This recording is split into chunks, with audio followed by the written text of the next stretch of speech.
राधा स्वामी जी। बाणी बाणी संत लाओत्सु। आज की सत्संग वीडियो का विषय है सुमिरन के नाम शब्द का भेद क्या है। क्या सुमिरन और नाम अलग चीज़ें हैं? यह शब्द क्या है? तो चलिए इसी विषय के संदर्भ में आज की सत्संग वीडियो आरंभ करते हैं। गुरु प्यारी सत्कारयोग साथ संगत जी, आप सभी के चरणों में मेरा कोटि कोटि प्रणाम। आप सभी के भीतर बैठे उस परमात्मा को मेरा प्रणाम, क्योंकि आप लोगों की मदद से मुझे परमात्मा की प्रार्थना करने का, परमात्मा की पूजा करने का मौका मिल जाता है। जब आप लोग मेरी वाणी को सुन लेते हो तो बस यही हो जाता है, मुझे ऐसा तृप्ति हो जाती है कि आप लोगों के द्वारा मेरी पूजा परिपूर्ण हुई। तो चलिए अब आप सभी अपने अपने गुरु महाराज जी को याद करते हुए ये सत्संग सुनने की कृपा करें और नाम शब्द का भेद क्या है ये जानने की भी चेष्टा करेंगे। तो लाओत्सु की वाणी ली थी कल मैंने कि जिस पथ पर विचरण किया जा सके वह सनातन और अविकारी पथ नहीं है। जिसके नाम का सुमिरन हो वह कालजयी एवं सदा एक रस रहने वाला नाम नहीं है। जैसा कि पिछली सत्संग वीडियो में हमने जाना था कि जो भी रास्ता हम बनाएंगे परमात्मा तक पहुंचने वाला, वह हमारे द्वारा ही बनाया जाने वाले के कारण परमात्मा का रास्ता नहीं होगा, क्योंकि उसको हमने बनाया। तो जो चीज़ इंसान बना देता है वह सनातन रास्ता नहीं हो सकता। अब जैसे उदाहरण के लिए जो दिल की बीमारी वाले रोगी हैं उनके दिल में पेस मेकर डाला जाता है। तो जो पेस मेकर उनके दिल में डाला जाता है दिल के साथ में पेस देने के लिए, तो क्या वो उसकी कोई गारंटी है कि वो काम सदा के लिए करेगा या नहीं करेगा, पूरी तरह से बढ़िया ढंग से करेगा या नहीं करेगा? उसकी कोई गारंटी नहीं होती है।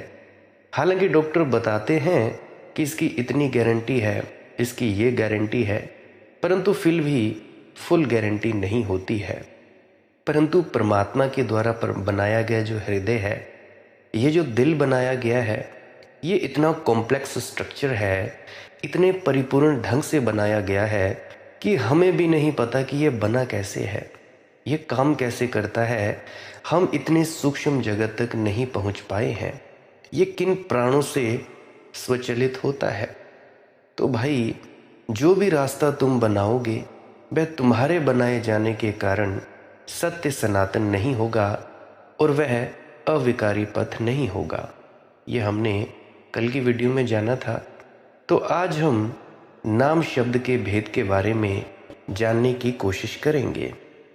तो लाओत्सु कहता है जो नाम सुमिरन किया जा सके। अब सबसे बड़ी बात यह है कि सुमिरन समय में होगा, शब्द का उच्चारण समय लेगा।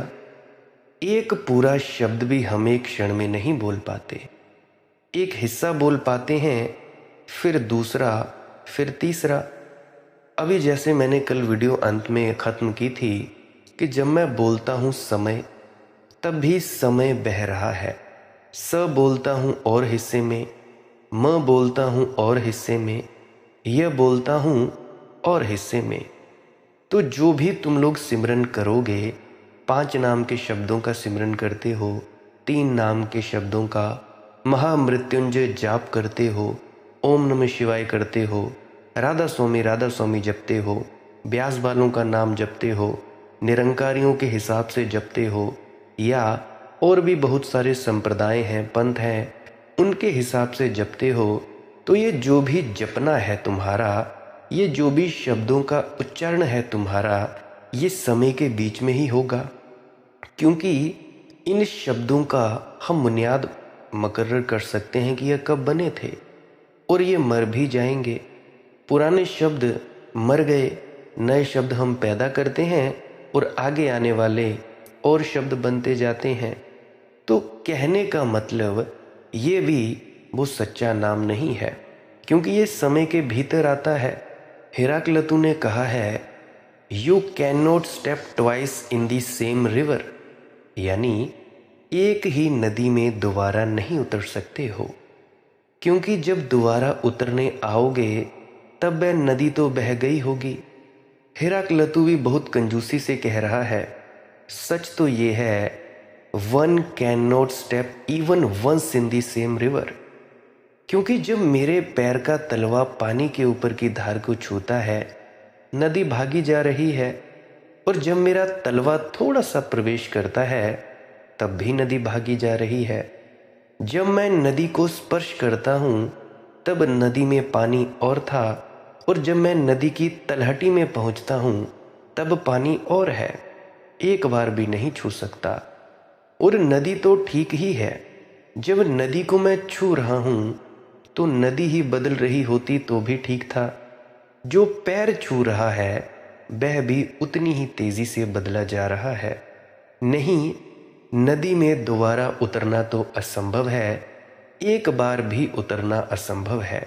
इसीलिए नहीं कि नदी बदल रही है, इसलिए भी कि नदी में उतरने वाला भी बदल रहा है।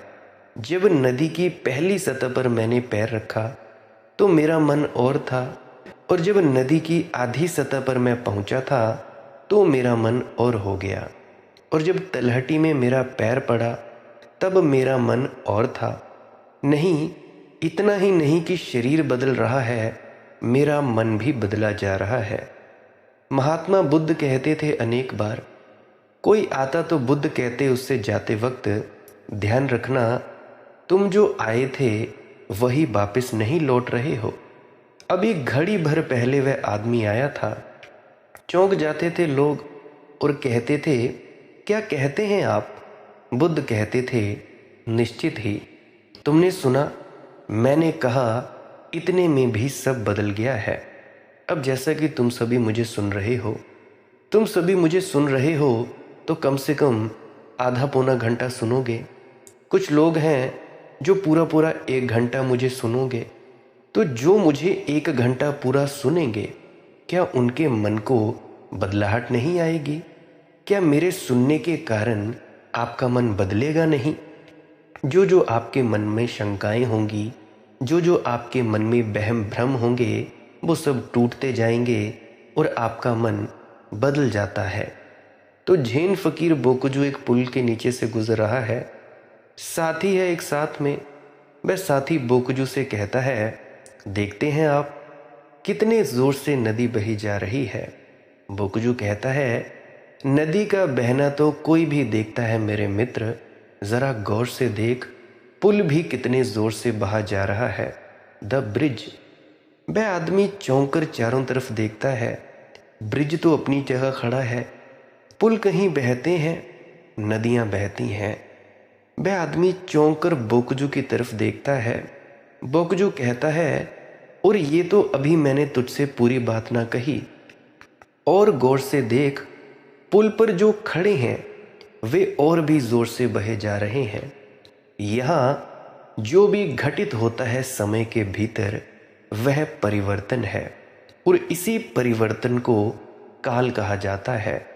ये दुनिया परिवर्तन की दुनिया है, ये काल की दुनिया है, माया की दुनिया है।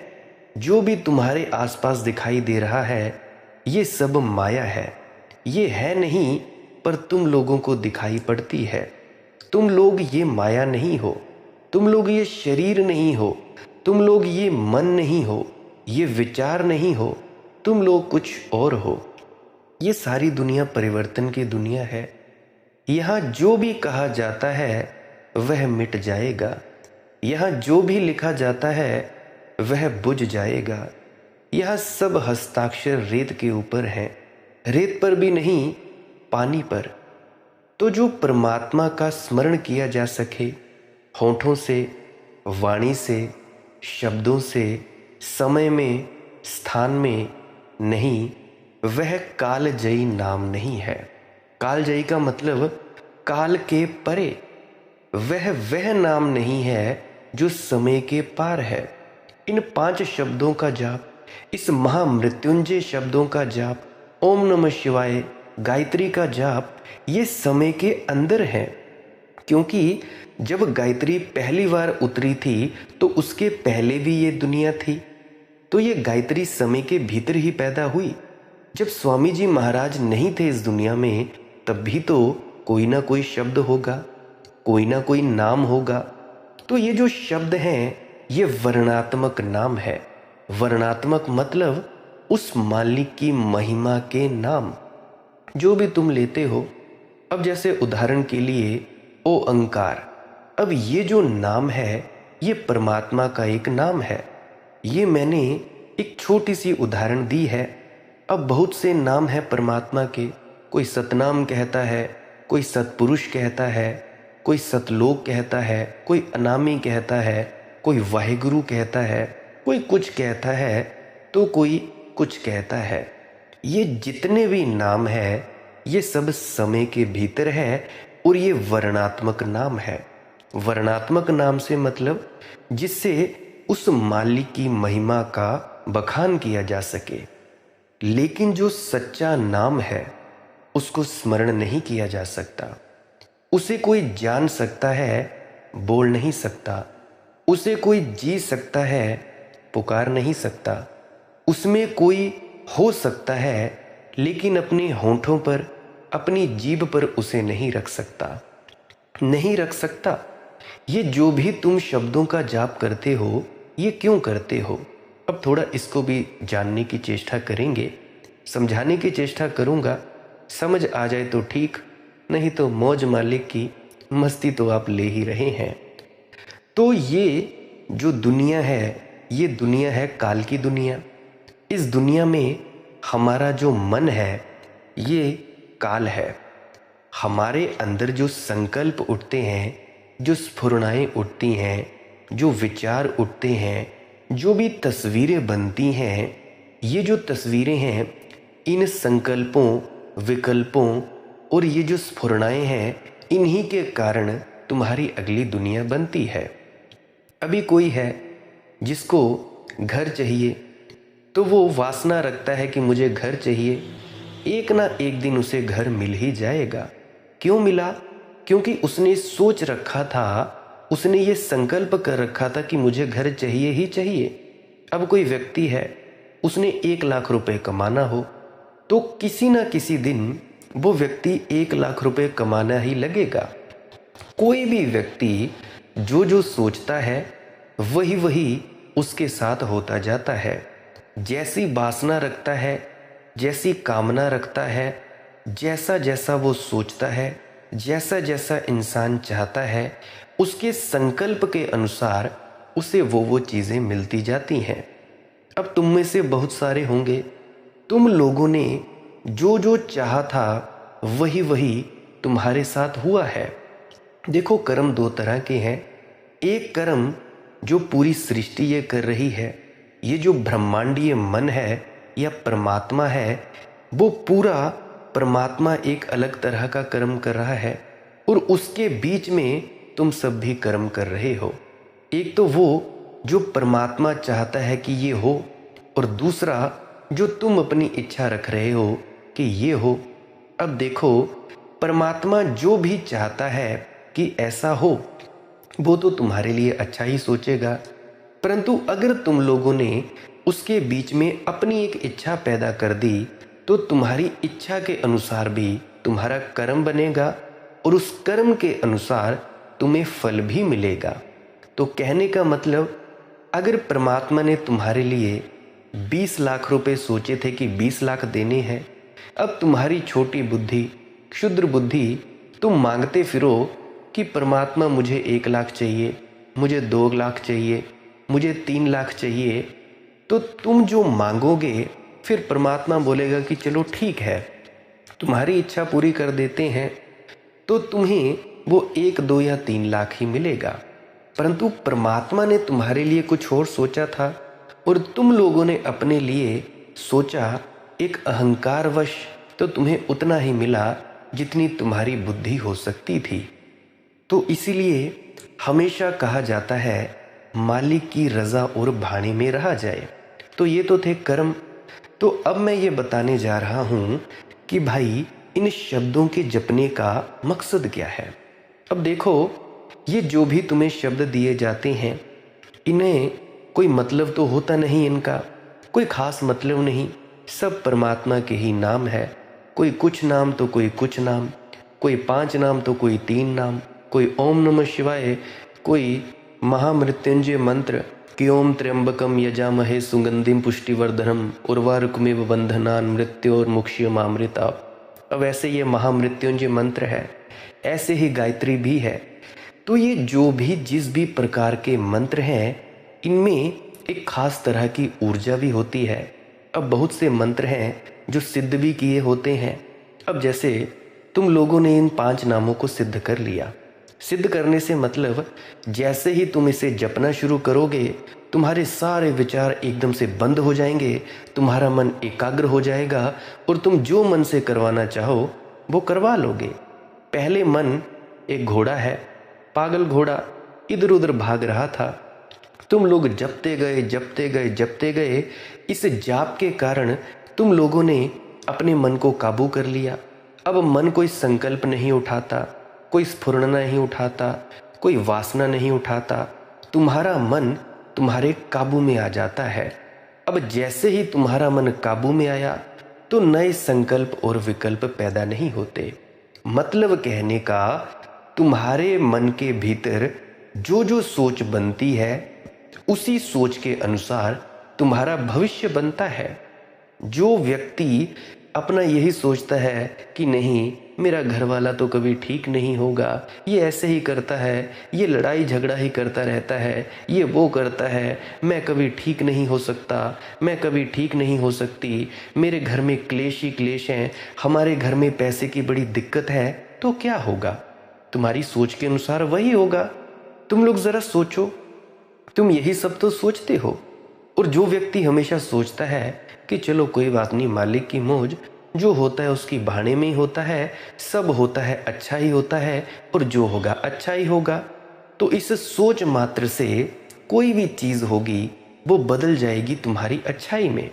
अब मैं अपनी ज़िंदगी के उदाहरण देकर तुम लोगों को बताता हूँ। अब मेरा घर है चौकी मनियार में, जहाँ से मैं आया हूँ। अभी यहाँ पे मैं बुआ जी के घर पे रहता हूँ। तो यहाँ पे वहाँ से इधर की दूरी है कुल मिला के 25 किलोमीटर। अब 25 किलोमीटर मैं दूर आया हूँ अपने घर से। अब जो मेरा घर था, वहाँ पे मेरे जो चाचा जी हैं और मेरे पिताजी हैं और मेरी माता और मेरी चाची जी, इन सब के बीच में क्लेश चलता था। अब उस क्लेश के कारण मैं पिसा जाता था। मुझे पसंद है शांति, मुझे ना ज़्यादा बोलचाल पसंद है, ना किसी के ज़्यादा जवाब देना पसंद है। ये जो भी तुम लोग मुझे कॉल करके पूछते हो, बस उसी चुनिंदा शब्दों का जवाब दे देता हूँ। ऐसे मुझे बोलना बिल्कुल भी पसंद नहीं है। अब देखो, मुझे घर से बाहर निकाल दिया गया। अब जैसे ही मुझे घर से बाहर निकाल दिया गया, अब जिस स्थान से मैं बैठा हूँ, अब मैं जहाँ पे बैठा हुआ हूँ, यहाँ पे बड़ी ही शांति है। ना कोई बोलने वाला, ना कोई शोर, ना शराबा। हाँ, गाड़ियाँ वगैरह चलती रहती हैं क्योंकि NH रोड के सामने घर है, हाईवे के निकट ही घर है। उस शोर के अलावा बाकी को कलह क्लेश नहीं होता। तो मुझे शांति चाहिए थी। तो ये अच्छा हुआ कि बुरा? अच्छा ही हुआ, क्योंकि मुझे शांति पसंद थी। अब कोई ना शोर शराबा होता है, ना कोई लड़ता है, ना कोई गालियां बकता है। सुबह नहीं तो 6-7 बजे से ये सब ऐसा कार्यक्रम शुरू होता था मेरे घर में। अब मुझे बड़ी शांति है। सो कहने का मतलब, अगर तुम लोग अपनी सोच अच्छी रखोगे तो उस सोच के कारण तुम लोगों को वही फल मिलेगा जो तुम चाहते हो। और उसी प्रकार से जैसे ही तुम सिमरन के शब्दों का जाप करते हो, तो इन शब्दों का कोई वैसे खास मकसद तो है नहीं। ये तुम्हारी सोच को रोकने के लिए है। नई सोच बुरी पैदा नहीं होती, ना अच्छी पैदा होती है। ना तो तुम कुछ अच्छा सोचते हो, ना तो तुम बुरा सोचते हो। अब जैसे उदाहरण के लिए ये जो शब्द है ओ अहंकार, अब ये जो शब्द है, इससे तुम्हारे भीतर क्या संकल्प पैदा होगा? कुछ भी नहीं पैदा होगा। तुम्हें पता है कि ये शब्द परमात्मा का नाम है, और परमात्मा का नाम है तो कभी ना कभी तुम्हारे भीतर उससे मिलने की चाहना पैदा होगी। अब गृहस्थियों के लिए वर्णात्मक शब्द है, क्योंकि गृहस्थी हर वक्त कुछ ना कुछ सोचता रहता है, हर वक्त लड़ता रहता है, झगड़ता रहता है, कुछ ना कुछ विचारधाराएं बनती रहती है। अगर गृहस्थी व्यक्ति स्त्री हो या पुरुष हो इन शब्दों का जाप करेगा तो उसके दिमाग में और कोई अच्छा विचार नहीं आएगा, ना विचार आएगा बुरा। अब ना तो बुरा विचार आया ना तो अच्छा आया। अब विचारों से ही कर्म बनता है, विचारों से कर्म बनता है। विचार तुम्हारे अंदर आ रहा है, जैसे मैंने उदाहरण दी शब्द की ओंकार। अब तुम राधा स्वामी बोलते जाओ। अब राधा स्वामी क्या है? राधा स्वामी परमात्मा का नाम है। अब ये परमात्मा का नाम है तो तुम्हारे भीतर कोई भी किसी का बुरा करने की इच्छा पैदा नहीं होगी, ना किसी का अच्छा करने की इच्छा पैदा होगी। तो इससे होगा क्या? तुम्हारा नया कर्म नहीं बनेगा, उसके आगे तुम्हारी जिंदगी बढ़िया बन जाएगी। इसीलिए इन 5 नाम के शब्दों का, 3 नाम के शब्दों का जाप किया जाता है। अगर ये सिद्ध हो जाए फिर तो क्या ही बात है, तुम अपने मन को किधर मर्जी ले जाओ।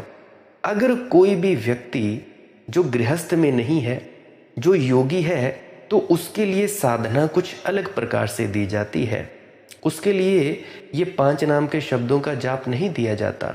उसकी यात्रा ही सीधी शब्द धुन सुनने से होती है, सीधी प्रकाश रूप को देखने से शुरू होती है, वहां से शुरू होती है।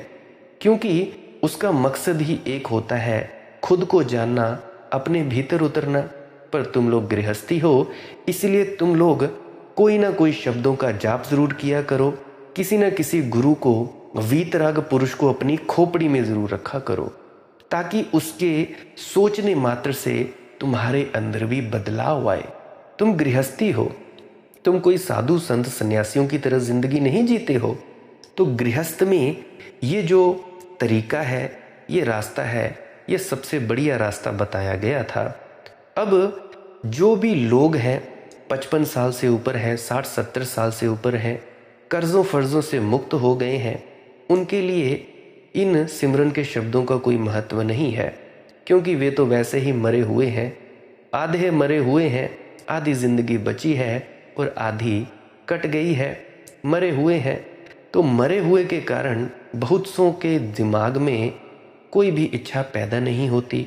तो उस इच्छा पैदा न होने के कारण वो सीधा व्यक्ति शून्य और महाशून्य के तरीके से, शून्य और महाशून्य से अपनी साधना शुरू कर सकता है।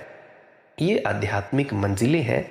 शुरू की मंजिलें ये सहस्जल कमल, त्रिकुटी, भंवर गुफा, यहाँ तक ये सब मन आत्मा की मंजिलें हैं। उसके बाद सीधा व्यक्ति छलांग लगा सकता है। अगर व्यक्ति की उम्र 60-65 से ऊपर हो या 55 से ऊपर हो, कर्जों फर्जों से मुक्त हो, कोई ज़्यादा चिंता लेने की ज़रूरत नहीं हो, तो वो व्यक्ति सीधा आगे जा सकता है। परंतु तुम लोग अभी गृहस्थ हो, तो इस उदाहरण को भी, ये जो 5 नाम के शब्दों का जो जाप है, ये कर सकते हो। और अगर तुम लोग अपनी सोच सही रखोगे तो सोच के कारण तुम लोगों में बड़ा बदलाव आएगा। सोच तुम्हारी अच्छी होगी, तुम्हारे परिवार में कलह क्लेश कम होगे।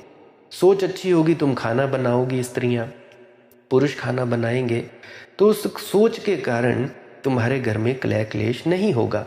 और जो सोचता है मेरी ज़िंदगी में बड़े दुख हैं, ये है वो है, फलाना है ढिकाना है, वो ये नहीं कहता कि मालिक की रज़ा और भाना है। देखो भैया, जो भी तुमने कर्म किया है पिछली ज़िंदगी में या अतीत में, उसका कर्म तुम भोगोगे ही भोगोगे। बीमारी आई है, चुपचाप भोग लो। अरे भाई, तुम्हारा ही तो कर्म है। तुम्हें क्या पता तुम लोगों ने कौन सा कर्म किया था, अच्छा या बुरा। भोग लो। अगर सुख बढ़िया तरीके से भोग सकते हो तो दुख को भी भोगो ना। खुशी खुशी भोग लोगे तो बढ़िया है। अगर बार बार सोचते जाओगे तो तुम्हारे आगे का कर्म भी वही बनेगा। कर्म 3 तरह से बनता है, मनसा, वाचा और कर्मणा। पहले मन में इच्छा व्यक्त हुई, चाय पीनी है, मुंह से बोला चाय बनाओ, हाथ से चाय बनाने लगे, पी ली। इसी प्रकार से तुम अपनी सोच सही रखो।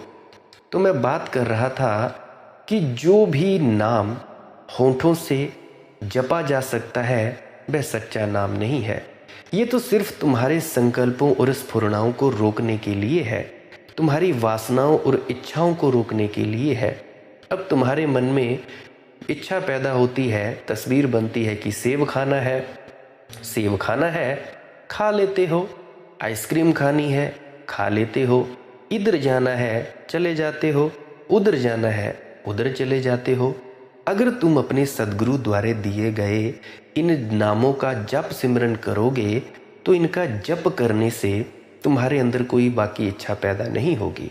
इच्छा पैदा नहीं होगी, तुम्हारी जिंदगी अच्छी हो जाएगी। पुराने कर्म जो प्रारब्ध बने हैं वो खुशी खुशी भोग लोगे और आगे के लिए तुम्हारे कर्म नहीं होंगे। जो होगा वो परमात्मा की मौज से होगा। इसकी ये महिमा है 5 नाम की। 5 नाम हो, 2 नाम हो, कोई फर्क नहीं पड़ता। आगरे से ले लो नाम, हरियाणा से ले लो, चाहे किसी मर्जी से ले लो। मतलब है अपने संकल्पों विकल्पों को रोकना। रुकते कैसे हैं? तुम्हारे अंदर एक ही विचार चलता है। मान लो तुम्हें किसी ने नाम दे दिया सतनाम, कि तुम सतनाम का जाप किया करो। अब तुम 24 घंटे लगे हैं सतनाम सतनाम सतनाम, तो क्या तुम्हारे भीतर कोई और इच्छा पैदा होगी? बिल्कुल नहीं पैदा होगी। तुम्हें बस इतना पता होगा कि ये सतनाम परमात्मा का नाम है, तो परमात्मा भी कोई चीज़ है। तो कोई चीज़ है तो तुम्हारा अपने आप इच्छा पैदा होगी कि तुम उसकी तरफ चलो। हालांकि जाप करने से कोई पहुंचता नहीं है, इससे एक अगली भी सीढ़ी है। अगली सीढ़ी है शब्द में उतरना, प्रकाश में उतरना, उसके ऊपर चल के ऐसी जगह पहुंच जाना जहां तुम विराजमान हो। हर सत्संग में कहता हूं, हर वीडियो में बताता हूं, इतना खोल के बताता हूं। क्यों बताता हूं? मुझे क्या पड़ी हुई है, इसीलिए बताता हूं ताकि तुम लोग लूटो ना। ये दुनिया लूट रही है तुम्हें, गुरु बनकर लूट रही है। बहुत सी स्त्रियां मेरे पास आ जाती हैं, कहती हैं कि हमें फलाने ने 11,000 लिए, उसने 25 लिए, उसने 30 लिए। अरे ये भी क्या बात हुई? तो मैं चाहता हूं तुम लोग लूटो ना, इस दुनिया के झूठे व्यक्तियों के आगे लूटो ना। मेरे जिम्मे एक ड्यूटी है, उस ड्यूटी को पूरा कर रहा हूं, तो इसीलिए बोलता जा रहा हूं, वरना मेरे बोलने का क्या कारण है? तो लाओ त्सु ने कहा कि ना तो वह कालजयी है और ना सदा एक रस रहने वाला है। अब देखो, तुम सिमरन करना बंद कर दोगे, ये काल के परे नहीं है, समय के परे नहीं है। जितना तुम जपोगे उतना रहेगा, उसके बाद मर जाएगा। एक सा रहने वाला नहीं है। और परमात्मा भी जो बदल जाए उसे क्या परमात्मा कहना भैया? और मार्ग भी जो बदल जाए उसे क्या मार्ग कहना? और सत्य भी जो बदल जाए उसे क्या सत्य कहना? सत्य से उपेक्षा ही यही है कि हम कितने ही भटके और कहीं हों, जब भी हम पहुंचेंगे वह वही होगा एक रस, वैसा ही होगा एक रस। हम कैसे भी हों, हम कहीं भी भटकें, जन्मों और जन्मों की यात्रा के बाद जब हम उस द्वार पर पहुंचेंगे तो वह वही होगा एक रस। एक रास्ता, एक सा ही होना, इसमें 2-3 बातें ख्याल में ले लेनी ज़रूरी है। वही हो सकता है एक परमात्मा, एक रस जो पूर्ण हो, जो पूरा हो। जो पूरा नहीं हो वह एक सा नहीं हो सकता, क्योंकि पूर्ण ना होने के भीतर गहरी वासना पूर्ण होने की बनी रहती है। वही तो परिवर्तन करवाती है। नदी कैसे एक जगह रुकी रहे? उसे सागर से मिलना है, भागती है। आदमी कैसे एक जगह रुका रहे? उसे ना मालूम कितनी वासनाएं पूरी करनी है, ना मालूम कितने सागर। मन कैसे एक सा बना रहे? उसे बहुत दौड़ना है, बहुत पाना है। तो मैं क्या कहता हूं, अब तुम लोग गृहस्थी हो, चलो छोड़ो तुम सब परमार्थ की बातें। परमार्थ की बातें छोड़ो, ये परमार्थ का मार्ग सभी के लिए नहीं है। परमार्थ का मार्ग उन लोगों के लिए है जो इस दुनिया से विराग उत्पन्न हो गया होता है। जिनको, तुम गृहस्थी हो, तुम चाहते हो पुत्र पैदा हो जाए, घर बन जाए, इतना पैसा मिल जाए, ये हो जाए, कोई ठीक हो जाए, ऐसा हो जाए, वैसा हो जाए। तो वो क्या करें? पहली बात, अपने घरों में शांति रखें। दूसरी बात, साफ नीयत रखें। तीसरी बात, अपने फायदे के लिए किसी को दुख नहीं देना। चौथी बात, जब भी तुम लोग अपने अभ्यास में बैठो, चौकड़ी मारकर बैठो, जैसा मर्जी बैठो, जैसा जैसा नाम तुम्हारे गुरु ने दिया है, अपने गुरु के स्वरूप को पूरा मानो। पूरा मानना है, आंख बंद करके दोनों आंखों के बीच में अपने गुरु की शक्ल को ध्याना है और उसके बाद अपना जाप शुरू कर देना है। और उसके बाद जाप करते करते 15 से 20 मिनट बाद इच्छा व्यक्त करनी है कि जो तुम्हें चाहिए। मान लो तुम लोगों को चाहिए कि हमारा घर बन जाए, हमारी स्त्री ऐसी हो जाए, अच्छी हो जाए, हमारा पति शराब पीना छोड़ जाए, हमारे घर में ऐसी स्थिति आ जाए। कुछ भी हो, तुम लोगों ने ऐसा करना है। कुछ नहीं करना, चुपचाप आंख बंद करनी है और जिसको भी तुम मानते हो, अपने गुरु को मानते हो, देवी को, देवता को, पत्थर की मूर्ति को, जिस मर्जी को मानते हो, तुमने जाप करना शुरू करना है। 15 से 20 मिनट जाप के बाद अपनी इच्छा व्यक्त करनी है, बस इतना ही। जब तक पूरी नहीं होती, रोज तुमने ध्यान के लिए बैठना है, आंख बंद करनी है या हाथ जोड़कर बैठ जाना है। 15 से 20 मिनट के बाद इच्छा व्यक्त कर देनी है।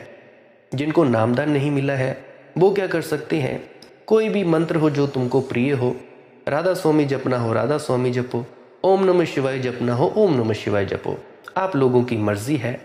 परंतु इस चीज से तुम लोगों को संसार मिल जाएगा, परमात्मा नहीं मिलेगा।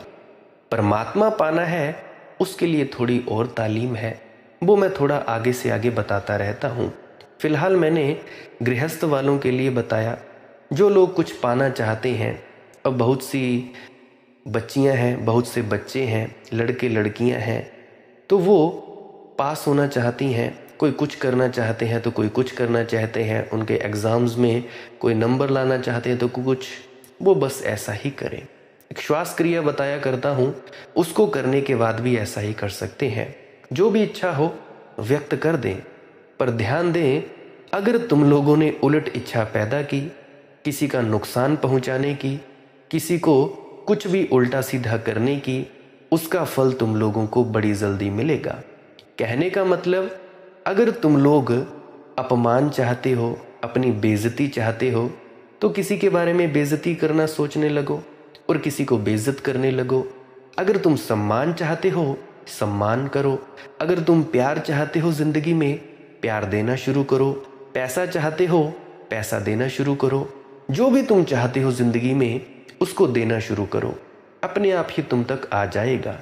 ये कर्म का सिद्धांत है, जैसी करनी वैसी भरनी। किसी को 1 रुपया दिया है तो 1 रुपया आएगा, अगर कुछ भी नहीं दिया, कुछ भी नहीं आएगा। ये है दान पुण्य, जप तप, इसका फल। अगर नहीं कुछ दोगे तो आगे तुम लोगों की स्थिति बुरी हो जाएगी, बुरी से बदतर हो जाएगी। तो इस तरह से कहता हूँ कि बुरा मत सोचना किसी के बारे में। अगर ऐसा सोचोगे वो तुम पर ही पड़ेगा।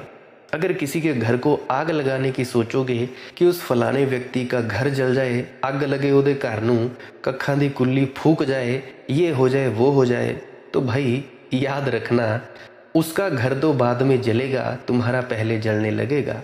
क्योंकि तुमने वही इच्छा पैदा की दूसरे के लिए, वो तुम्हारे लिए भी होगा। तो गौर करना, अच्छी वासनाएं, अच्छी कामनाएं करना, जो भी गृहस्थ हैं, क्योंकि मुझे लगता है कि तुम लोगों को परमात्मा से कोई लेना देना नहीं है। अब देखो, तुम बहुत से लोग हो, मुझे सुनने लगते हो, मुझे सुनने आ जाते हो। मुझे पता है तुम लोगों में बहुत ज़्यादा ऐब है, बहुत सारे तुम पाप भी करते हो। कोई चिंता नहीं, मेरे पास लोग आ जाते हैं, तो अगर तुम आते हो तो कुछ ना कुछ सीख के जाओ, कुछ ना कुछ लेके जाओ। कोई पहली बार आया है तो भाई वो भी कुछ ना कुछ ले ले, चाहे गृहस्थ है, चाहे कोई समाधि के उत्पन्न करने के लिए, समाधि तक पहुंचने के लिए अपनी जो भी साधना कर रहा है, दोनों के लिए मैं बोलता हूँ। कोई कुछ भी चाहे वो पा सकता है। तो मैं बात कर रहा था एक रस के बारे में। एक रस का अर्थ है पूर्ण। पूर्ण में दूसरा रस पैदा नहीं होता। पूर्ण सिर्फ परमात्मा है। परमात्मा रस रूप है, रसो वैसा। पूर्ण में दूसरा रस पैदा नहीं होता। झंडू राम के संबंध में एक मजाक बहुत जाहिर है। एक तारों वाला वाद्य उठा लाया था फकीर झंडूराम, पर उस वाद्य की गर्दन पर एक ही जगह उंगली रखकर और रगड़ता रहता था तारों को। पत्नी परेशान हुई। 1 दिन, 2 दिन, 4 दिन, 8 दिन। उसने कहा, क्षमा करिए, ये कौन सा संगीत आप पैदा कर रहे हैं? मोहल्ले के लोग भी बेचैन और परेशान हो गए। आधी आधी रात और वही तुंग तुंग तुंग एक ही बात बजाए चलते जाते हो। आखिर सारे लोग इकट्ठा हो गए। कहा, अरे झंडू भाई, अब तो बंद करो। बहुत देखे बजाने वाले, तुम भी एक नए बजाने वाले मालूम पड़ते हो। हमने बड़े बड़े बजाने वाले देखे, आदमी हाथ को इधर उधर भी सरकाता है, कुछ और आवाज भी निकालता है। ये तुंग तुंग तुम एक ही लगाए रखते हो, सर पका जा रहा है। मोहल्ला छोड़ने का विचार कर रहे हैं, या तो तुम छोड़ दो या हम छोड़ दें, मगर इतना तो बता दो कि तुम जैसा बुद्धिमान आदमी और ये एक ही आवाज, ऐसा तो हमने कोई संगीतज्ञ नहीं देखा। झंडू ने कहा कि वे लोग अभी ठीक स्थान खोज रहे होंगे, मैं पहुंच गया हूं। नीचे ऊपर हाथ फिराकर ठीक जगह खोज रहे हैं कि कहाँ ठहर जाएं। हम तो पहुंच गए, हम तो वही बजाएंगे, मंजिल आ गई। तो यह मजाक था झंडू भाई का, लेकिन उस आदमी ने बड़े गहरे और कीमती मजाक किए हैं।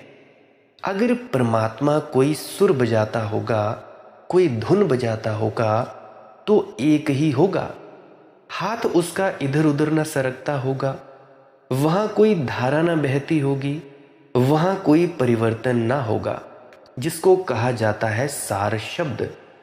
लाओत्सु कहता है, एक रस नहीं है वह जो हम बोल सकते हैं, जो आदमी उच्चारित कर सकता है, वह उस परमात्मा का नाम नहीं है। अंतिम रूप में इस सूत्र में एक बात और समझ लें, शब्द हो, नाम हो, सब मन से पैदा होते हैं। ये सारी सृष्टि मन की है। मन ही निर्मित करता और बनाता है, और मन अज्ञान है। मन को कुछ भी पता नहीं, लेकिन जो मन को पता नहीं है, मन उसको भी निर्मित करता है। निर्मित करके एक तृप्ति हमें मिलती है कि अब हमें पता है। अगर मैं आपसे कहूं आपको ईश्वर का कोई भी पता नहीं है, तो बड़ी बेचैनी पैदा होती है।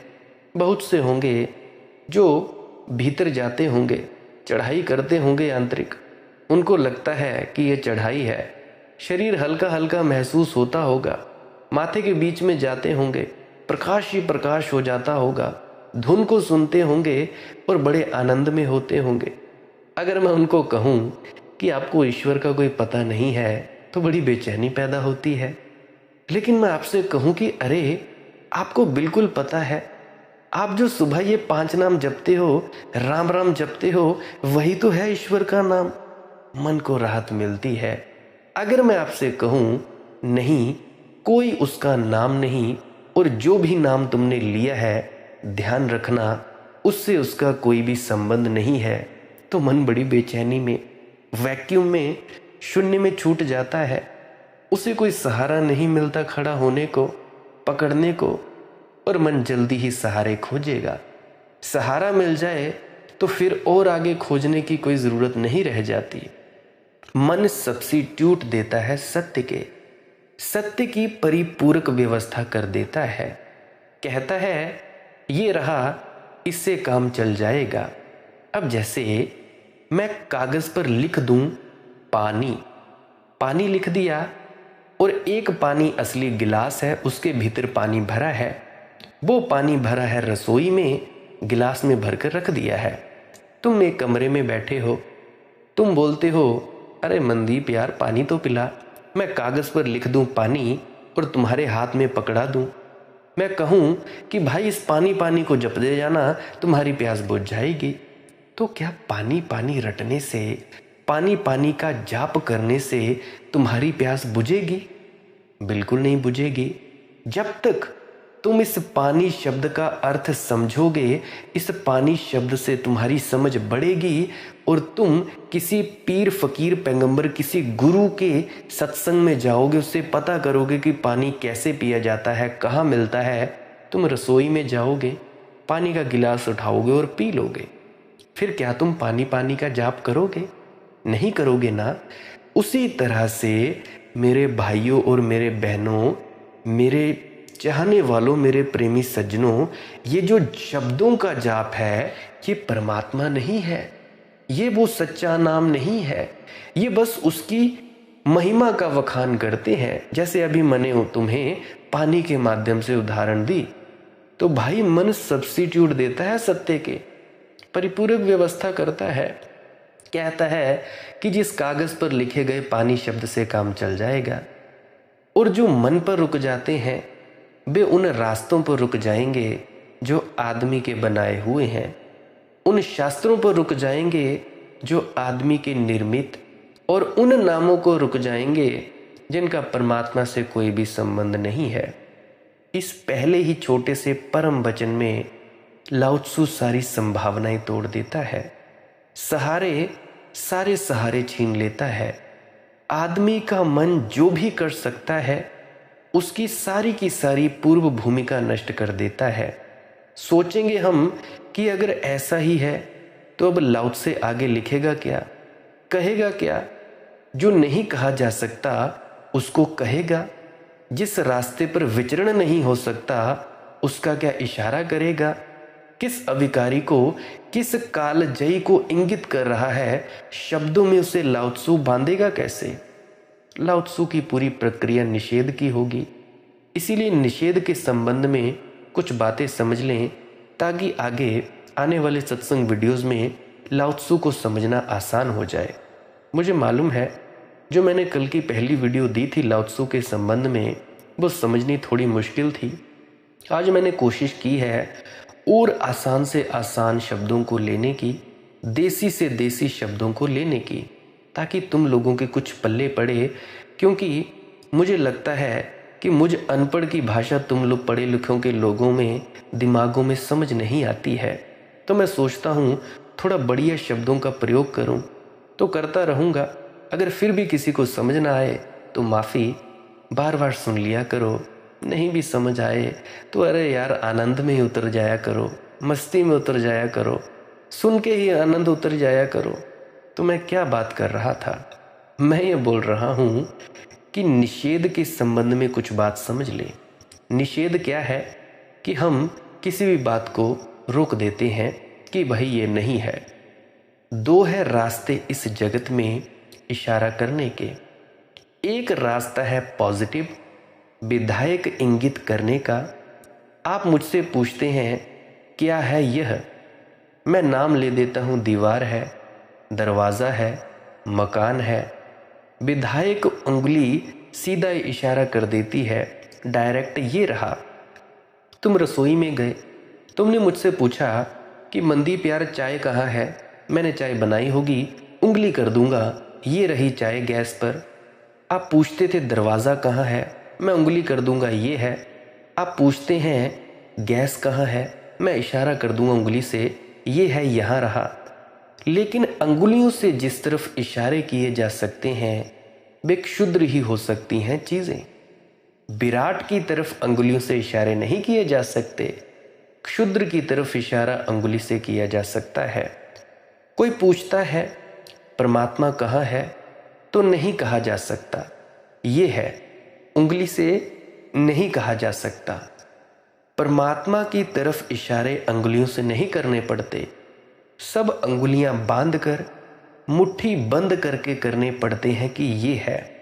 जब मुट्ठी बंद कर कोई कहता है कि ये है तो उसका मतलब है इशारा कहीं भी नहीं जा रहा है, नोवेयर गोइंग, किसी तरफ है ऐसा नहीं कह सकते क्योंकि सब तरफ है। लेकिन मैं आदमी तो इससे राजी ना होगा। मुट्ठी बांधकर अगर मैं कहूँ कि ये है तो शायद समझेगा कि मुट्ठी है, तो मुझे कहना पड़ेगा यह भी नहीं है, मुट्ठी भी नहीं है परमात्मा, और तब निषेध शुरू होगा। शायद वह आदमी पूछेगा, शायद आप समझे नहीं, मैं और अपने सवाल को सरल कर दूं, क्या पूरब की तरफ है? तो मुझे कहना पड़ेगा नहीं। जानते हुए कि पूरब भी उसी में है, कहना पड़ेगा नहीं, क्योंकि अगर मैं कहूँ पूर्व की तरफ है परमात्मा तो फिर दक्षिण का क्या होगा, उत्तर का क्या होगा, पश्चिम दिशा का क्या होगा। और जब हम कहते हैं कि हाँ पूर्व दिशा की तरफ, तो जाने अनजाने हम कह देते हैं कि पश्चिम दिशा की तरफ परमात्मा नहीं है, क्योंकि दिशाएं तो सिर्फ सीमित की सूचना देती हैं, शेष जो रह जाता है उसको इनकार कर देती हैं।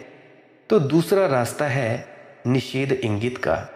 उसमें जब कोई बताने चलता है तो वह ये नहीं कहता कि ये है, इशारा नहीं कहता, वह कहता है ये भी नहीं है, ये भी नहीं है, ये भी नहीं है, नेति नेति, नॉट दिस नॉट दिस, वह कहता चला जाता है। बड़ी धीरज की ज़रूरत है निषेध के मार्ग पर, क्योंकि जो जो आप कहेंगे कि क्या ये है, वह कहेगा नहीं। जो जो आप कहेंगे कि क्या परमात्मा ये है, वह कहेगा कि नहीं, ये भी नहीं। और वह एक जगह आ जाएगा जब पूछने को कुछ भी ना रहेगा कि ये है, तब वह कहेगा कि यही है। अब जैसे आप सभी एक कमरे में बैठे हैं, आप मुझसे पूछें कि भाई टेबल कहाँ है, टेबल रखा हो बीच में, तो टेबल आप मुझसे पूछेंगे कि टेबल कहाँ है। आप जिधर जिधर इशारा करेंगे आप उसे पकड़कर बोलेंगे कि क्या ये है, मैं बोलूँगा नहीं। आप दूसरे ऑब्जेक्ट की तरफ हाथ रखेंगे, आप बोलेंगे कि क्या टेबल ये है, क्या मेज़ ये है, मैं बोलूँगा नहीं। आप हर चीज़ को पकड़ेंगे कि क्या ये है, मैं बोलूँगा नहीं। फिर जब सब चीज़ों को निषेध कर दिया जाएगा और एक ही चीज़ बचेगी, और फिर आप कहेंगे कि क्या ये है, मैं कहूँगा हाँ यही है। और अगर मुझे बताना हो कि परमात्मा क्या है, तो मैं पूरे कमरे को खाली कर दूंगा, मना कर दूंगा, और मैं बोलूँगा जो अब बचा है ये खाली स्थान शून्य, ये है। अब बड़ी कठिनाई होगी कि सब इनकार कर दिया। असल में जो इनकार करके भी इनकार नहीं किया जा सकता, वही है परमात्मा।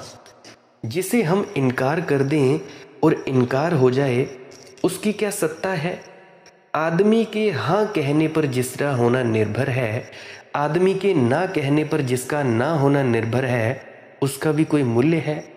आस्तिक कहता है कि है परमात्मा और सोचता है कि ईश्वर उसके है कहने से कुछ बलवान होता होगा। नास्तिक कहता है कि नहीं है परमात्मा और सोचता है कि शायद नहीं कहने से ईश्वर कमज़ोर होता होगा। और ऐसा नास्तिक ही नहीं सोचता, आस्तिक भी सोचता है कि किसी ने अगर कहा नहीं है तो बड़ा नुकसान पहुंचाता है। और ऐसा आस्तिक ही नहीं सोचता, नास्तिक भी सोचता है कि किसी ने कहा है तो जाओ खंडन करो कि नहीं है, क्योंकि बड़ा नुकसान पहुंचता है। आदमी के हाँ और ना कहने से परमात्मा को कोई नुकसान नहीं पहुंचता है। मुझे पता है आप लोगों को थोड़ा समझने में कठिनाई हो रही होगी। फिर से सुनना, दोबारा दोबारा सुनना, ये बहुत ही ऊंचे तल की बात है। जो सच्चे साधक होंगे वो तो मेरी बात को समझ पा रहे होंगे। जो थोड़े अभी शुरू शुरू में चले हैं वो बस मस्ती में उतरें, आनंद ले मेरी वाणी का। एक बहुत पुरानी तिब्बत की कथा है कि एक छोटा सा मच्छर था। आदमी ने लिखी इसीलिए छोटा सा लिखा है। मच्छर बहुत बड़ा था, मच्छरों में बड़े से बड़ा मच्छर था। कहना चाहिए मच्छरों में राजा था, सम्राट था। कोई मच्छर गोबर के टीले पर रहता था, कोई मच्छर वृक्ष के ऊपर रहता था, कोई मच्छर कहीं। राजा कहाँ रहे, बड़ी चिंता मच्छरों में फैली। फिर एक हाथी का कान खोजा गया और मच्छरों ने कहा कि महल तो यही है, आपने रहने के योग्य। मच्छर जाकर दरवाजे पर खड़ा हुआ। हाथी के कान पर महान विशाल का दरवाज़ा था, हाथी द्वार।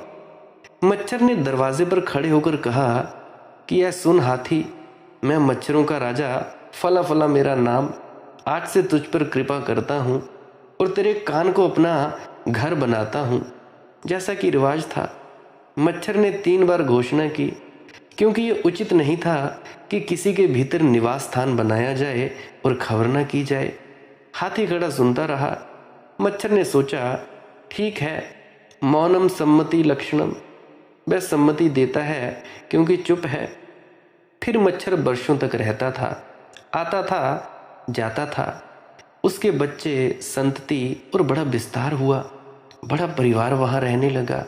फिर भी जगह बहुत थी, मेहमान भी आते और भी लोग रहते, बहुत काफ़ी था। फिर और कोई जगह सम्राट के लिए खोज ली गई और मच्छरों ने कहा कि अब आप चलें, हम और बड़ा महल खोज लिए हैं। तो मच्छर ने फिर दरवाजे पर खड़े होकर कहा कि ए हाथी सुन, अब मच्छरों का सम्राट फला फला मेरा नाम है, अब मैं जा रहा हूँ। हमने तुझ पर कृपा की, तेरे कान को महल बनाया, कोई आवाज़ ना आई। मच्छर ने सोचा, क्या अब भी मौन को सम्मति का लक्षण मानना पड़ेगा? अब भी? ये ज़रा दुखद मालूम पड़ा कि ठीक है, जाओ, कुछ मतलब नहीं। वह हाँ भी नहीं भर रहा है, ना भी नहीं भर रहा है। उसने और ज़ोर से चिल्लाकर कहा, लेकिन फिर भी कुछ पता ना चला। उसने और ज़ोर से चिल्लाकर कहा। हाथी को धीमी सी आवाज़ सुनाई पड़ी कुछ। हाथी ने गौर से सुना तो सुनाई पड़ा कि एक मच्छर कह रहा है, मैं सम्राट मच्छरों का, मैं जा रहा हूँ, तुझ पर मेरी कृपा थी, इतने दिन तेरे कान में निवास किया, क्या तुझे मेरी आवाज़ सुनाई नहीं पड़ती है? हाथी ने कहा, महानुभाव, आप कब आए मुझे तो पता नहीं, आप कितने दिन से रह रहे हैं मुझे तो कुछ पता नहीं। आप आइए, रहिए, जाइए, जो आपको करना है करिए, मुझे कुछ भी पता नहीं है। तिब्बत फकीर इस कथा को किसी अर्थ से कहते हैं, आदमी आता है, दर्शन, फिलॉसफी, धर्म, मार्ग, पथ, सत्य, सिद्धांत, शब्द निर्मित करता है, चिल्ला चिल्ला कर कहता है इस अस्तित्व के चारों तरफ कि सुनो, राम है उसका नाम, कि सुनो, राधा स्वामी है उसका नाम, सुनो, कृष्ण है उसका नाम। आकाश चुप है, उस अनंत को कहीं कोई खबर नहीं मिलती। हाथी ने तो मच्छर को आखिरी में सुन भी लिया, क्योंकि हाथी और मच्छर में कितना ही फर्क हो, कोई क्वालिटेटिव फर्क नहीं है, क्वांटिटी का फर्क है, मात्रा ही का फर्क है। हाथी जरा बड़ा मच्छर है, मच्छर जरा छोटा हाथी है। कोई ऐसा गुणात्मक भेद नहीं है कि दोनों के बीच चर्चा ना हो सके। हो सकती है, थोड़ी कठिनाई पड़ेगी, मच्छर को बहुत जोर से बोलना पड़ेगा, हाथी को बहुत गौर से सुनना पड़ेगा, लेकिन घटना घट सकती है, असंभव नहीं है। लेकिन परमात्मा और मनुष्य के मन के बीच कोई इतना भी संबंध नहीं है। ना हम आते हैं तब उसे पता चलता है कि हमने बैंड बाजे बजाकर घोषणा कर दी कि मेरा जन्म हो रहा है, ना हम मरते हैं तब उसे पता चलता है। हम आते हैं और चले जाते हैं, पानी पर खिंची रेखा की भांति बनते हैं और मिट जाते हैं। लेकिन इस थोड़ी सी देर में, जबकि रेखा बनने और मिटने के बीच में थोड़ी देर बचती है, उतनी देर में हम ना मालूम कितने शब्द निर्मित करते हैं, कितने नामों के जाप निर्मित करते हैं। अब ये महामृत्युंजय जाप, ये भी तो किसी ने निर्मित किया। उस बीच हम ना मालूम कितने सिद्धांत निर्मित करते हैं, उस बीच हम ना मालूम कितने शास्त्र बनाते हैं, संप्रदाय बनाते हैं, उस बीच हम मन का पूरा जाल फैला देते हैं। लाओ त्से उस जाल को काटेगा, नेति नेति उसके कहने का ढंग है। असल में जिनको परमात्मा के संबंध में कुछ कहना हो, परम के संबंध में कुछ कहना हो, तो उन्हें कहना ही पड़ेगा कि उस संबंध में कुछ नहीं कहा जा सकता, और फिर कहने की कोशिश करनी पड़ेगी। और वह कोशिश यही होगी कि ये नहीं है, ये भी नहीं है। वह रास्ता जिस पर चला ना जा सके, नहीं, वह नहीं है। वह शब्द जिसका सिमरन किया जा सके, नहीं, वह भी नहीं है। और आप भाषा की भूल में मत पड़ जाना, क्योंकि जिसका सुमिरन किया जा सके वही है नाम, और तो कोई नाम हम बोल नहीं सकते। और जिस पर विचरण किया जा सके उसी को तो हम रास्ता कहते हैं, और किसी पथ को तो हम जानते नहीं। अगर इसको बिल्कुल ठीक से रख दिया जाए तो बहुत हैरानी होगी। वह हैरानी ये होगी कि अगर इसको ऐसा कहा जाए, जो भी रास्ता है वह रास्ता नहीं, जो भी नाम है वह नाम नहीं, तो आपकी समझ में बिल्कुल आ जाएगा। यही कह रहा है लाओ त्से। वह यही कह रहा है, पहुंचना हो तो पथ से बचना, रास्तों से बचना, नहीं तो भटक जाओगे। और जानना हो उसे, पुकारना हो उसे, तो नाम भर मत लेना, नहीं तो चूक जाओगे। और उसके संबंध में इंच भर भी चूक अनंत चूक है। कोई इंच भर भी चूक छोटी चूक नहीं है, बड़ी से बड़ी चूक है, हो गई। अब जैसे परमात्मा तक पहुंचना है तो तुम जो भी करोगे, जितना भी कुछ करोगे, कुछ भी किया, जाप किया, तप किया, पूजा की, पाठ की, यज्ञ किया, दान पुण्य किया, ये सब भागना है, रास्ता बनाना है। परंतु अगर तुम चुपचाप बैठ जाओगे, एक जगह ठहर जाओगे, तो तुम पहुंच जाओगे। और दूसरा, अगर परमात्मा को जानना हो, पुकारना हो, तो नाम भर मत लेना, नहीं तो चूक जाओगे। इसका मतलब यानी चुपचाप मौन होकर बैठ जाओ। पहली बात, कोई रास्ता नहीं बनाना, कहीं नहीं जाना, कहीं आना नहीं, कोई रास्ता ढूंढना नहीं, चौकड़ी मारकर बैठ गए शांतमय मुद्रा में और चुप होकर बैठ जाए, तभी हम उसके भीतर पहुंच सकते हैं, नहीं तो चूक हो जाएगी। तुम जितना रटोगे, शब्दों के जाप करोगे, नहीं पहुंचोगे।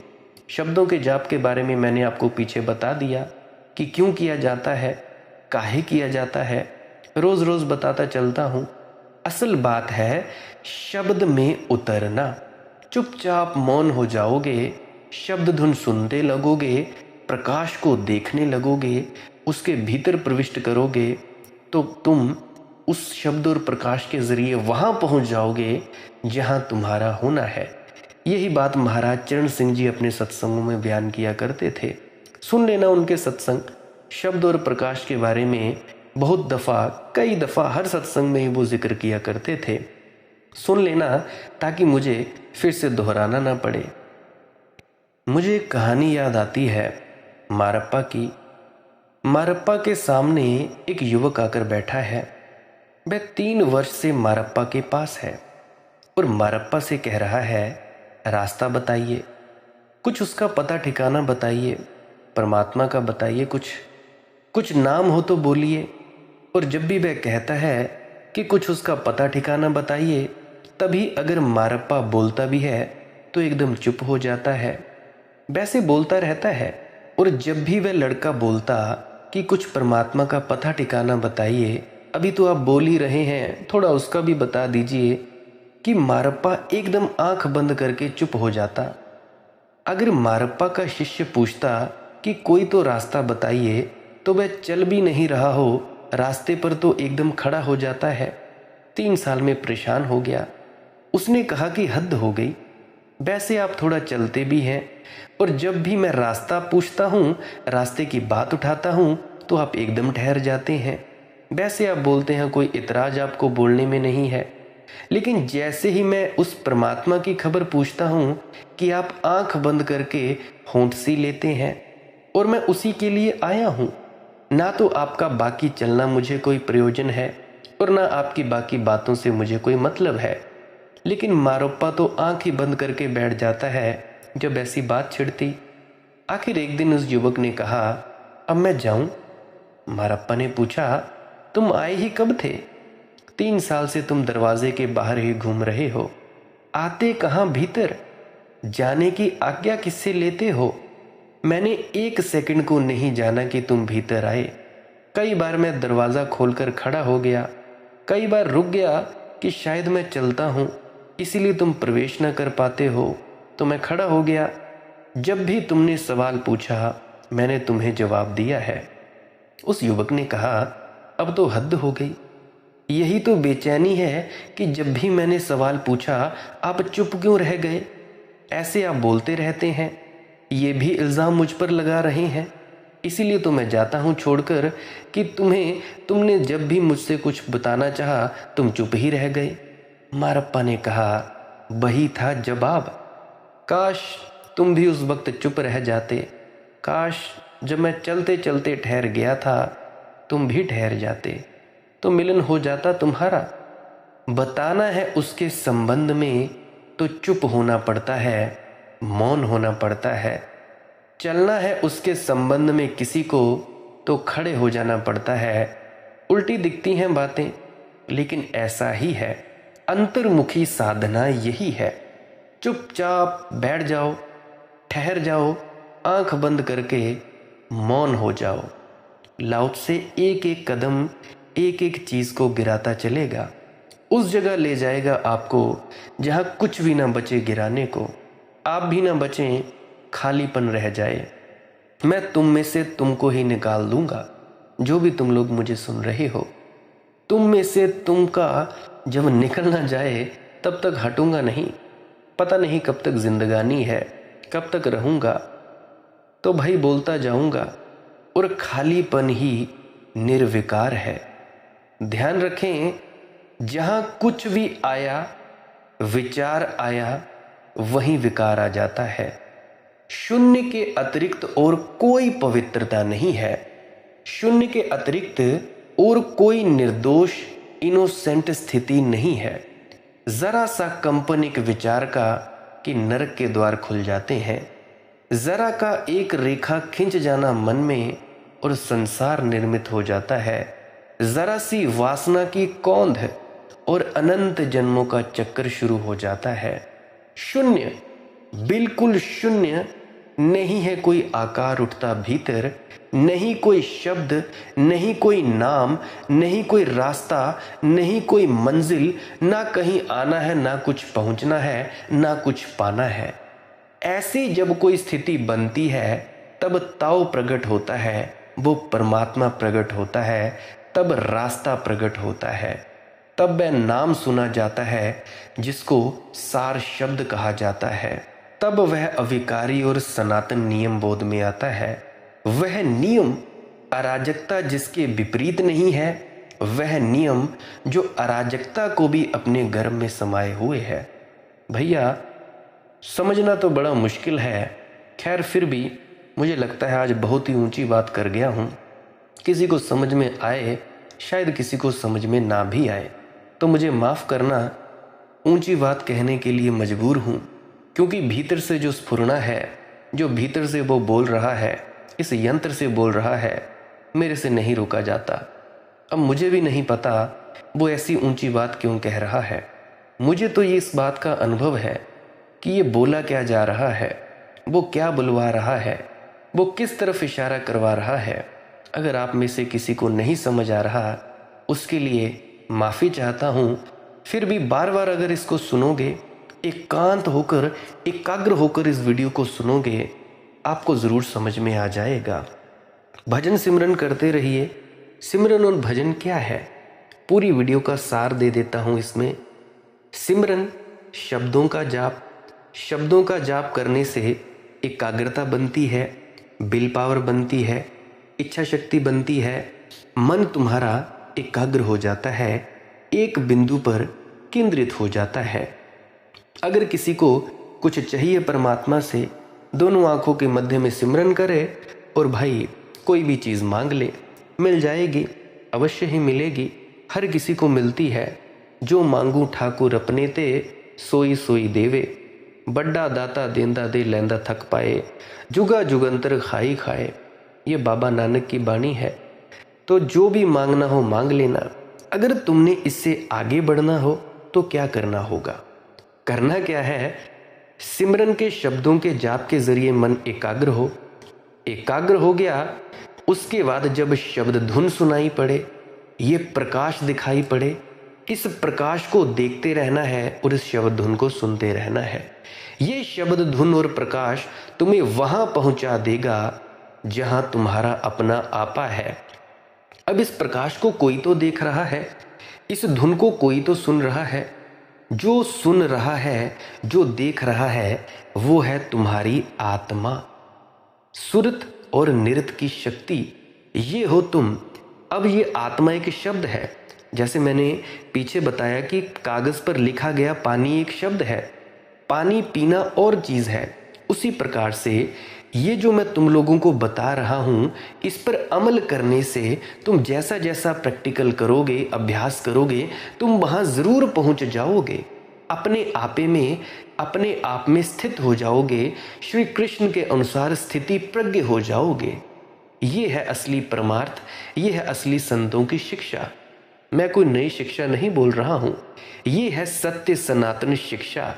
बहुत से शब्दों में समझाने की कोशिश कर रहा हूं। समझ जाओ तो ठीक, नहीं समझो तो ये मालिक की मौज है, मेरा इसमें कोई कसूर नहीं है। उसके बाद सांस क्रिया के बारे में बताया करता हूँ। सांस क्रिया क्या है वो सिमरन की जगह इस्तेमाल कर सकते हो। सांस क्रिया में नाक से सांस लेते हैं, मुंह से छोड़ते हैं। नाक से सांस लिया, फेफड़ा भरा, पेट भरा, 15 से 20 मिनट ऐसे ही करते करते मुंह से एकदम से छोड़ देना है। ध्यान रहे सांस रोकनी नहीं है, जैसे ही अंदर ली वैसे ही फेंक दी। 15 से 20 मिनट करना ही करना है। करने के बाद चुपचाप मौन होकर बैठ जाना है। इससे भी आपको शब्द धुन सुनाई देगी, आपको प्रकाश दिखाई देगा। उसके बाद वही सभी जो मैंने अभी पीछे बताया आप जैसा मर्जी कर सकते हो। परमार्थ चाहिए शब्द और प्रकाश में उतर जाना, दुनिया चाहिए मांग लेना जो भी, क्योंकि इससे इच्छा शक्ति पैदा होती है। इच्छा शक्ति पैदा होती है, उस इच्छा शक्ति से जो भी मांगोगे वो इच्छा शक्ति खर्च हो जाएगी और तुम्हें वो चीज़ दुनिया की मिल जाएगी। मुझे पता है सभी को परमार्थ नहीं चाहिए, सभी को मुक्ति नहीं चाहिए, सभी को दुनिया चाहिए। 98 से 99% जनता को दुनिया ही चाहिए। तो दोनों के लिए मार्ग बताए दे रहा हूँ। कर लोगे तो तुम्हारा फ़ायदा, नहीं करोगे तो मालिक की मौज है। अगर आप जी का कोई प्रश्न हो तो आप जी कमेंट सेक्शन में पूछ सकते हैं। प्रश्न पूछने से पहले पुरानी वीडियोस को अवश्य सुन लिया करिए, क्या पता पुरानी वीडियो में आपके प्रश्न का जवाब मिल जाए। और जो भी कमेंट आप करते हो उसको 4, 5 या 6 घंटे के बाद दोबारा चेक कर लिया करो, क्योंकि मैं हर किसी का जवाब दे दिया करता हूँ। बहुत से ऐसे हैं जो कमेंट बार बार करते रहते हैं, उनकी मैं बार बार रिप्लाई भी कर देता हूँ, फिर भी मेरे ख्याल से वो दोबारा खोलकर नहीं देखते, तो उन तक मेरी बात पहुँची नहीं जाती। क्योंकि जो बात 2 लाइनों में जवाब दिया जा सकता है वो मैं कमेंट में ही उसका जवाब दे दिया करता हूँ। नहीं तो आप इंस्टाग्राम, टेलीग्राम, फेसबुक वहाँ पे भी सर्च कर सकते हैं मालिक की मौज सत्संग, वहाँ पे भी आप अपना प्रश्न छोड़ सकते हैं। वहाँ पर भी मैं चेष्टा करता रहता हूँ कि खोलकर आपके प्रश्नों का जवाब दिया जाए। लाइक कर सकते हैं इस वीडियो को अगर आप जी को कुछ भी सीखने को मिला है, समझने को मिला है, और कमेंट सेक्शन में राधा स्वामी ज़रूर लिखें। सब्सक्राइब कर सकते हैं इस चैनल को अगर रोज़ रोज़ नए नए सत्संग सुनना चाहते हैं। सत्संग का वक्त रहता है सुबह 5 बजे से लेकर 7 बजे तक। जो भी जिसको भी आनंद लेना हो वो सत्संग का आनंद ले सकता है। आप इन सत्संग वीडियोस का प्रयोग ले सकते हो अपने बहमों भरमों से दूर होने के लिए, अपने भीतर उतरने के लिए, आनंद लेने के लिए, अपने प्रश्नों के जवाब लेने के लिए, जैसा मर्जी आप चाहें ले सकते हैं उपयोग।